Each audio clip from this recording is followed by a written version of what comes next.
Assalamualaikum warahmatullahi wabarakatuh, Bapak Ibu yang kami hormati. Pada kesempatan kali ini kita akan bahas soal observasi diri atau dengan kata lain soal teknis penilaian situasi kerja sederhana yang Bapak Ibu kenal dengan SJT ya, atau Situational Judgment Test khusus bagi pelamar P3K Guru 2023 untuk prioritas 2 dan 3.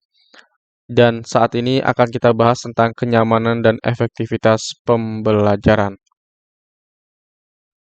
Baik, semua soal yang kita bahas itu berdasarkan Undang-Undang Guru dan Dosen Nomor 14 Tahun 2005, kemudian juga Undang-Undang ASN Nomor 5 Tahun 2014. Nah, setiap kompetensi nanti ada kepribadian, pedagogi, profesional, sosial. Nanti ada teknis Bapak Ibu Guru yang akan kita bahas khusus di video kali ini, yaitu tentang pembelajaran dan kenyamanan serta keamanan belajar. Baik, kita berdasarkan juga dari Kemendikbud ya untuk membahas soal tentang teknis penilaian situasi kerja sederhana ini. Nah, jadi ini untuk XTHK 2 atau yang disebut pada pelamar saat ini adalah P2. Kemudian untuk Bapak Ibu Guru yang telah honor di sekolah negeri minimal 3 tahun. Baik, sekarang kita akan langsung saja bahas soal yang pertama terkait dengan teknis. Salah satu cara mendidik adalah dengan pendisiplinan yang menunjukkan sikap berwibawa seorang guru sebagai pembela keadilan. Contoh perilaku yang pembelajaran yang mendukung hal tersebut adalah titik-titik. Apakah A. Membuat tata tertib kelas bersama peserta didik demi kebaikan bersama? B. Mengusir peserta didik yang selalu ramai di kelas agar tidak mengganggu? C. Menyerahkan ke guru BK untuk peserta didik yang membolos sekolah? D. Pemberian sanksi fisik yang penting tidak mencederai peserta didik? E. Tidak ada toleransi keterlambatan peserta didik meskipun sedikit waktu. Baik Bapak Ibu, di sini kita akan cari kata kunci dari soal yang pertama ini. Di sini yang kita bisa jadikan kata kunci adalah terkait dengan pendisiplinan, kemudian menunjukkan sikap berwibawa seorang guru, serta juga terkait dengan keadilan. Nah, dari kata kunci di atas, maka kita perlu membaca pertanyaannya. Contoh perilaku yang dalam pembelajaran yang mendukung hal tersebut adalah apa? Nah, bagaimana perilaku kita sebagai guru untuk mendukung dari pendisiplinan siswa kita? Apakah yang A, membuat tata tertib kelas bersama peserta didik demi kebaikan bersama? Baik, di sini ada tata tertib. Tata tertib itu juga terkait dengan pendisiplinan. Maka yang A ini kita simpan dulu Bapak Ibu. Ini kemungkinan nanti poinnya kalau tidak 5, ya 4. Kemudian yang B, mengusir peserta didik yang selalu ramai di kelas agar tidak mengganggu.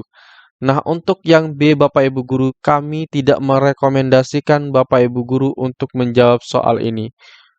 Nah, membuat siswa menjadi disiplin itu bukan dengan cara mengusirnya. Ya, jadi bukan itu cara yang paling efektif atau cara yang menunjukkan sikap berwibawa seorang guru. Maka yang ini kita eliminasi saja. Kemudian yang C, menyerahkan ke guru BK untuk peserta didik yang membolos sekolah.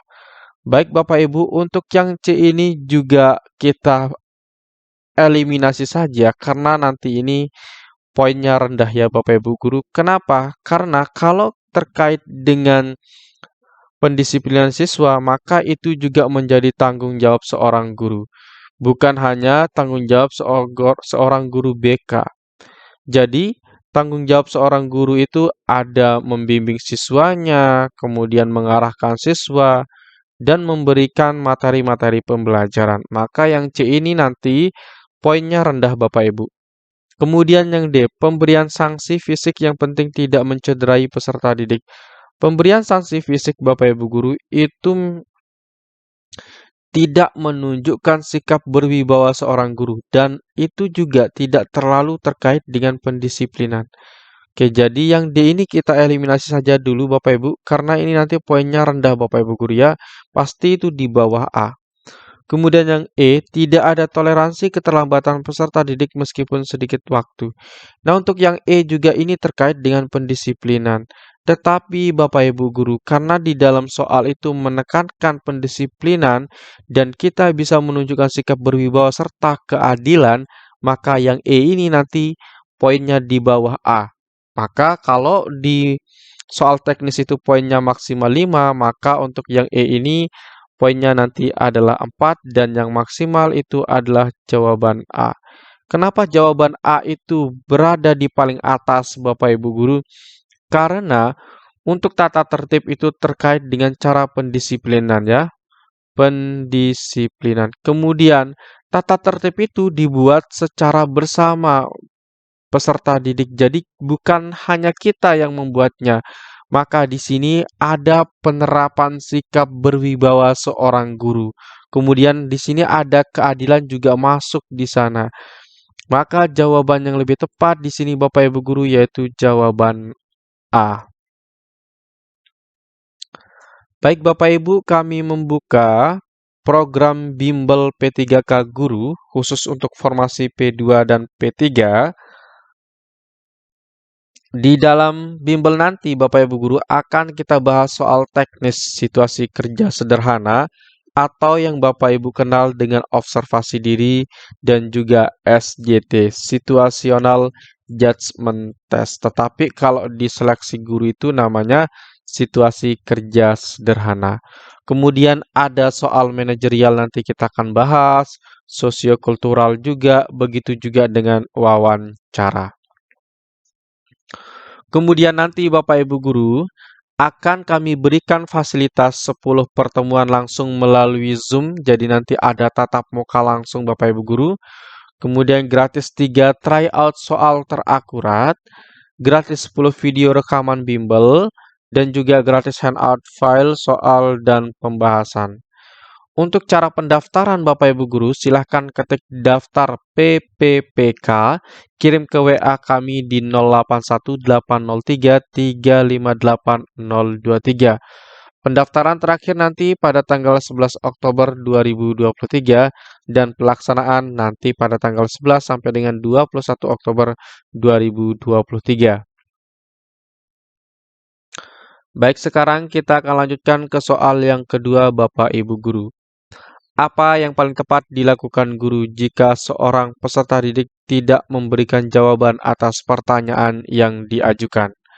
Apakah A. Menunjukkan peserta didik lain untuk menjawab pertanyaan tersebut? B. Memberikan kritik agar peserta didik berusaha menjawab walaupun salah? C. Menyederhanakan isi pertanyaan agar mudah dipahami peserta didik? D. Menjawab sendiri pertanyaan tersebut? E. Memberikan soal yang sama persis lagi kepada siswa. Baik, di sini Bapak Ibu Guru, ketika kita memberikan pertanyaan kepada siswa dan siswa tersebut tidak bisa atau tidak mampu memberikan jawaban. Nah, di sini yang menjadi kata kunci ya. Siswa tersebut tidak mampu memberi jawaban atas pertanyaan yang kita berikan. Apa yang sebaiknya sikap kita terhadap siswa tersebut? Nah, kita lihat dari pilihan A, Bapak Ibu. Menunjuk peserta didik lain untuk menjawab pertanyaan tersebut. Baik, untuk yang A ini Bapak Ibu Guru, kita akan simpan saja ya. Kemudian yang B, memberikan kritik agar peserta didik berusaha menjawab walaupun salah. Oke, yang B juga kita simpan. Nanti kemungkinan ini poinnya 3 kalau tidak 4 Bapak Ibu Guru ya. Kemudian yang C, menyederhanakan isi pertanyaan agar mudah dipahami peserta didik. Nah, nanti ketika ada siswa yang tidak bisa menjawab pertanyaan dari gurunya, maka nanti guru harus bisa juga menyederhanakan bahasa yang digunakan yang mampu dipahami oleh siswanya. dan juga perlu untuk menyederhanakan isi pertanyaannya agar mudah dipahami peserta didik. Nah, jadi yang paling terpenting diterima oleh peserta didik itu adalah kemampuan memahami pertanyaannya itu. Itu yang paling penting. Kenapa? Karena kalau siswa sudah mampu memahami pertanyaan yang diberikan, kemudian guru juga menggunakan bahasa yang mudah dipahami oleh siswa, maka nanti siswa akan bisa menjawab pertanyaan dari gurunya. Maka jawaban yang paling banyak poinnya di sini Bapak Ibu guru yaitu jawaban C. Kemudian jawaban D menjawab sendiri pertanyaan tersebut. Ini nanti paling rendah, ini adalah poinnya 1. Kemudian yang E memberikan soal yang sama persis lagi kepada siswa. Nah, ini nanti poinnya 2 Bapak Ibu guru ya untuk yang jawaban E. Nah, kenapa poinnya 2 Bapak Ibu guru? Kenapa poinnya rendah untuk D dan E? Karena itu tidak memberikan solusi sama sekali terhadap siswanya. Kemudian yang A dan B menunjuk peserta didik lain untuk menjawab pertanyaan tersebut. Ini paling poinnya 3 Bapak Ibu guru ya. Kalau yang B memberikan kritik, nah ini nanti poinnya bisa 4.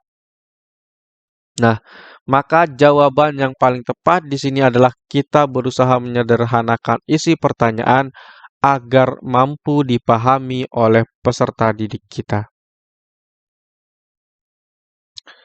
Baik, kita lanjutkan ke soal bonus untuk soal wawancara Bapak Ibu Guru. Sekolah selalu melakukan studi banding terhadap kualitas pelayanan pesaing. Menurut Anda, apakah sangat setuju, setuju, ragu-ragu, tidak setuju? Nah, ketika nanti Bapak Ibu Guru sekolah melakukan studi banding tentang kualitas pelayanan, ya, kualitas pelayanan pesaingnya, menurut Anda itu bagaimana? Apakah setuju atau tidak? Nah, di sini karena di sini kita melakukan studi banding Bapak Ibu guru untuk mendapatkan gambaran tentang kualitas pelayanan terkait dengan pelayanan sekolah, maka nanti di sini kita harus sangat setuju.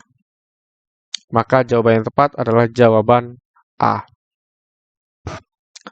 Baik Bapak Ibu, itu saja yang dapat kami sampaikan pada video kali ini. Semoga banyak manfaatnya. Di sini perlu saya sampaikan Bapak Ibu Guru, ada soal tryout-nya ya.